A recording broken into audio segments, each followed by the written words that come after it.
A fragile situation steers in the Middle East as Netanyahu seeks US-mediated talks with Syria. A historic move after years of war and isolation, with Washington lifting sanctions and Damascus pivoting westward. Eyes turn to the Golan Heights. Is peace possible or merely political theater? As Israel survives some domestic political turmoil, the region braces for a new diplomatic gamble, one that could reshape alliances, challenge Hezbollah, and redefine the Syrian-Israeli tensions. I'm Rana Al-Khassas, and welcome to Think Tank.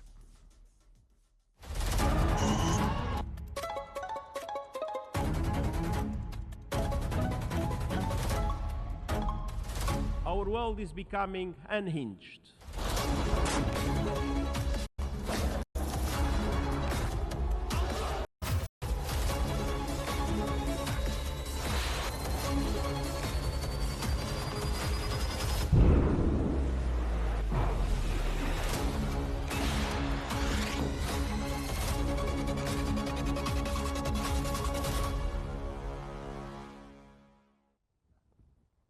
The Financial Times has reported that Israeli Prime Minister Benjamin Netanyahu has narrowly survived the parliamentary crisis, defeating a motion to dissolve the Knesset and delay elections. The turmoil centered on the explosive issue of military conscription exemptions for ultra-Orthodox yeshiva students, a decade-old privilege now under fire as Israel's war in Gaza strains Israel's fragile unity. The Financial Times highlighted that despite securing victory, deep fractions remain within Netanyahu's coalition, especially between secular nationalist allies and Haredi parties demanding legal protection for the exemption. Two ultra-Orthodox lawmakers defied their bloc, exposing the fragility of the government's hold on power. The British newspaper added that with pressure mounting, coalition leaders claim agreement to new conscription principles, but delays remain unclear. As tensions simmer, the battle over religion and state continues to reshape Israel's political future.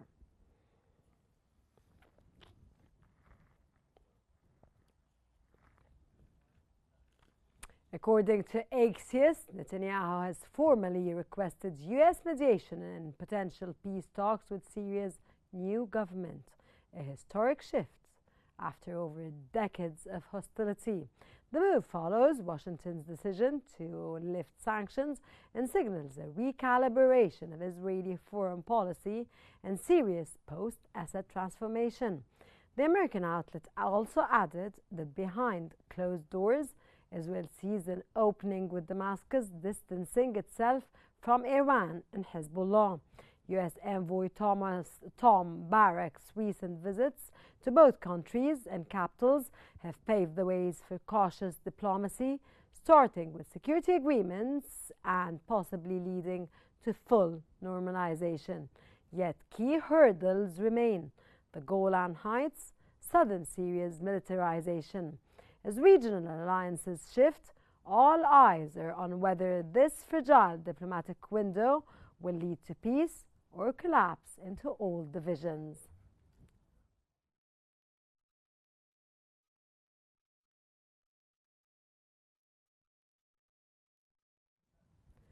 The Golan Heights, a symbol of conflict and now diplomacy. Netanyahu seeks U.S.-mediated talks with Syria as Washington eases sanctions, raising questions: is peace possible, or is this just political theater in a volatile region?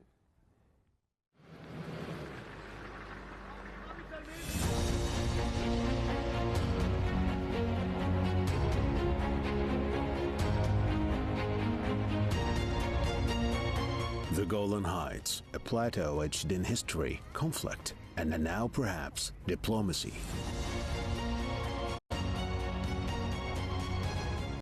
Minister Benjamin Netanyahu has reportedly asked Washington to mediate peace talks with Syria, a move that comes just weeks after the U.S. lifted sanctions on Damascus under President Trump's directive. This sudden shift aligns with broader regional realignments, Saudi-backed reconciliation, Turkey's softening stance, and a new Syrian regime eager to rebuild after years of isolation. But can Washington realistically broker peace between two nations locked in hostility for over half a century? Or is this another chapter in political theater? Lifting U.S. sanctions gives Syria economic breathing room, but it also binds Damascus to unspoken demands: expel foreign fighters, curb Iranian influence, and engage Israel quietly, not openly. A potential security deal between Israel and Syria would send shockwaves through Lebanon, where Hezbollah sees itself as the last Arab force resisting Israel. The Golan Heights dilemma remains central. Will Syria seek its return? Will Israel offer compromise? Or will this be a fleeting moment in a region where peace rarely lasts? In the Middle East, even the small step toward peace echoes loudly. But whether it leads anywhere, only time will tell.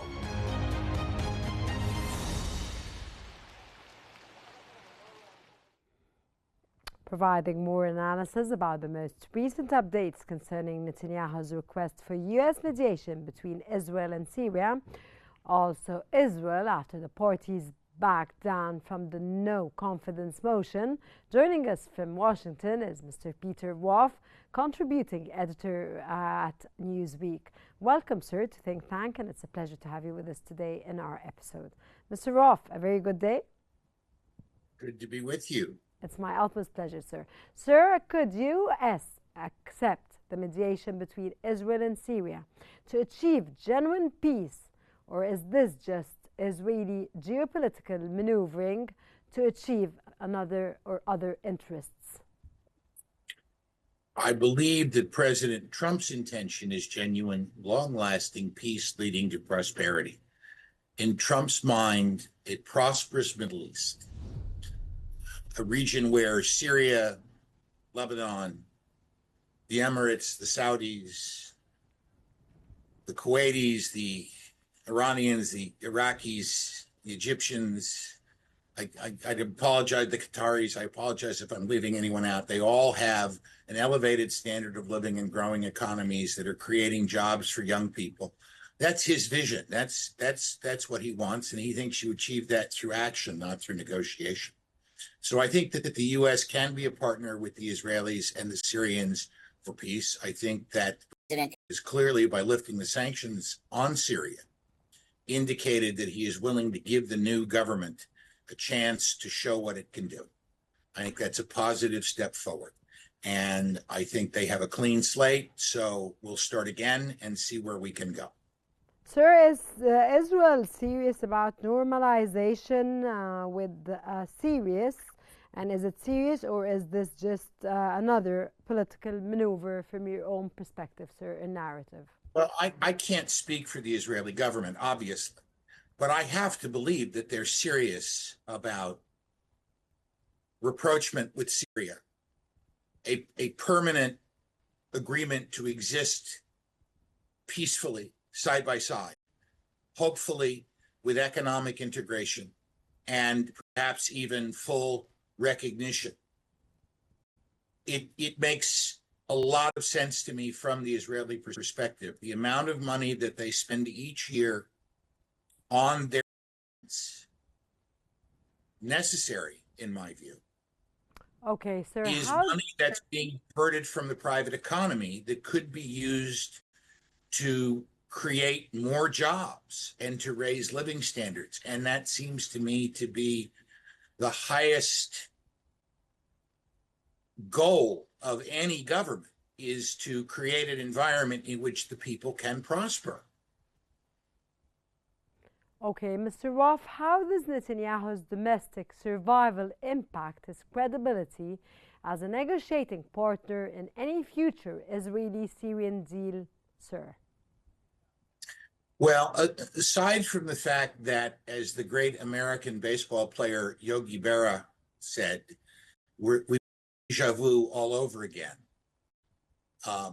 I don't see anyone at the moment who walks across the stage in Israel with the commanding presence of a Bibi Netanyahu.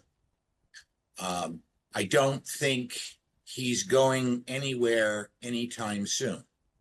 But I do think that You mean Sir all, Netanyahu is not going anywhere any soon? I don't think so. I mean, he contested 5 elections in a very short period of time, won most of them, remains a force and a factor. He has not been shuttered to the sidelines.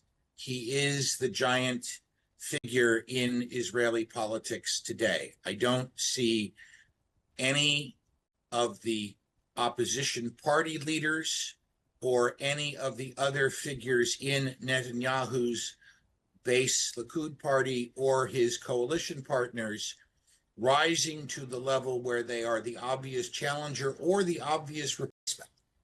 But I do think that the Israelis would be smart to begin thinking about life in a post-Netanyahu Israel. The Creator puts term limits, time limits on all of us. And are you there will optimistic, be sir, another about leader. this post?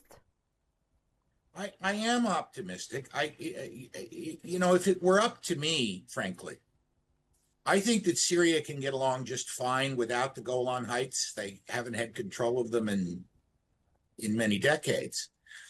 I think it'd be perfectly reasonable for Israel to buy them, much as the United States bought Russia much as the United States bought Alaska from Russia.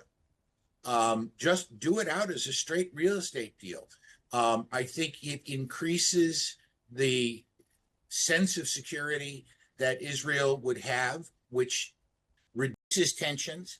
I think it provides a much needed infusion of cash for the new government in Damascus. It makes a lot of sense, at least to me. Okay, Mr. Roth, with Trump's return to diplomatic prominence, is Washington redefining its Middle East role through Syria-Israeli talks, sir?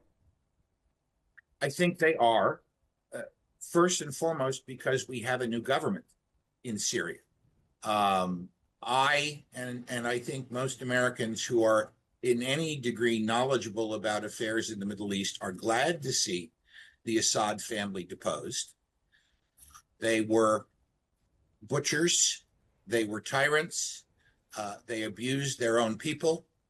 They used weapons of mass destruction against them, chemical weapons. That's in my mind unacceptable. It's not necessarily the responsibility of another state to remove them, but they had a domestic revolution and they have a new government, and that new government deserves a chance to show that it can lead wisely and fairly of all the people who live in Syria, the different political factions, the different ethnic factions, and the different religious factions, and that they can build one Syria on a pluralistic, open-minded model that emphasizes individual freedom, emphasizes personal rights, emphasizes the need for economic growth and prosperity. And I'm hoping that the new government can deliver that within whatever confines they see as the appropriate way to organize themselves. That's a tremendous step forward for regional peace, not just for the Syrian people, but for regional peace. And I credit President Trump, unlike some of my American colleagues, for lifting the sanctions. They deserve a chance to show what they can do, because sanctions, unfortunately, while sometimes necessary, tend to do more short-term economic harm to the people that we're really trying to help. Mr. Roth, I know that you don't want to talk on behalf of Israel, and you stated this at the beginning of the episode. Still, I want to ask you, because you mentioned that Israel feels insecure What are the reasons behind this and lifting sanctions on Damascus? Risk rewarding instability, or is it a necessary step towards regional recalibration, sir? Well, let me take those in reverse. I think that it does risk instability.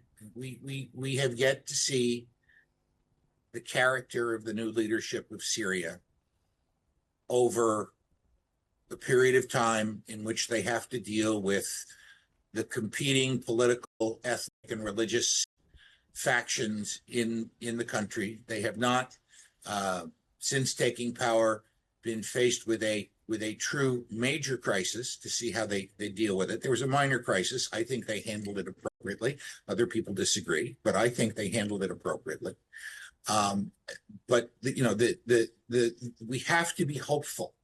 There is every reason to be hopeful, and that allows us, unlike, for example, in our negotiations with the regime in Tehran, to give the leaders in Damascus the benefit of the doubt that they have good intentions, that they want to build a country that's peaceful. Now, as for the reasons for Israel to be insecure, I understand that there are many people that see Israel as a tremendous threat to its Arab neighbors. True, sir. It is a tremendous threat to Arab neighbors. It is the case that some of its Arab neighbors, some of its regional neighbors, refuse to recognize its right to exist, do not want to have diplomatic and economic relations with it. And on occasion, there have been leaders who have risen to power in the Middle East who have promised to wipe Israel off the face of the earth.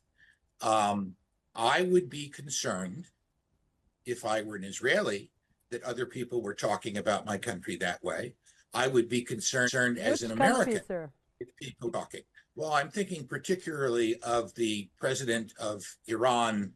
Now, I'm sorry, I'm blanking on his name, but the younger fellow who was president about a decade ago, who was giving speeches committing to wipe Israel off the map. I think they're justifiably, when someone tells you who they are, believe them. And I think they have a right to be concerned. I'm not taking sides here. You've asked me to explain why I think they are insecure. We're trying to reach a two-state solution, and when he refers to Israel as not on the map, actually it is the land of the Palestinians. It's not the Israeli land. As I have said before, I think that the sooner that we abandon the two-state solution and move to a new idea, the better everyone will be. We have tried for at least half a century to make the two-state solution a reality. It is unworkable. It is unfeasible. There is too much resistance. It is something that diplomats like because they're allowed to continue to talk about it and press for it. But I think at this point it's unrealistic. I think we need to find another option. President Trump proposed an option. Well, Syria, because I want to know more about from you, sir, because you're really intellectual, and it's fascinating, of course, this discussion with you. Will Syria accept a peace deal that leaves the Golan Heights and other Syrian territories under Israeli control in exchange for economic relief? Do you read this like this, sir? I don't see it as a peace deal. As I'm proposing it, it's a straight up economic transaction. Israel buys the land that it thinks it needs to guarantee its security on the border with Syria. They pay them a lot of money that the new government can use to help. I don't want to bother you here when I come to interrupt you, but do you see it easy, or do you see it normal to happen, to sell just your land to the Israelis to stay in peace? As I've said, there is a history. There is a history of this. For example, In the 19th century, the United States purchased the territory now known as the state of Alaska from Russia. The Russians didn't see its value. The Americans did, and we bought it. Thomas Jefferson, in the early part of his first term, arranged to purchase the territory known as the Louisiana Territory from the French, giving the United States doubling easily its existing size at that point. There are precedents. As an economic proposition, as well as a security proposition, this makes sense. And if you do it as a purchase, rather than some kind of diplomatic agreement, you don't have to have all the strings that need to be negotiated out. You just have to determine what Israel would like to buy, what Syria might be able to sell. I know that sounds radical, but I actually think it's very simple. Mr. Roth, does Netanyahu's push for peace talks serve as a distraction from his domestic political vulnerabilities, which at the beginning of this episode you mentioned that, of course, Netanyahu is a very strong man, and of course, in light of what's taking place now, parliamentary crisis, which he, of course, overcomes, defeating a motion to dissolve the Knesset and delay elections. He's overcoming every single, of course, obstacle that's facing him, even inside his own cabinet. In light of this, sir, how do you read Netanyahu's push for peace talks at this point? I think that Netanyahu's push for peace talks is about both managing his image among the Israeli electorate and his global image. He cannot be seen as being unwilling to sit down and negotiate. The pressure from Israel's European allies, as well as from the United States, for Israel to remain at the table and talk is serious pressure. It would make it very difficult for an American politician to strongly support Israel, for example, in the current conflict over Gaza, if Israel is not willing to come to the table and negotiate and stay there.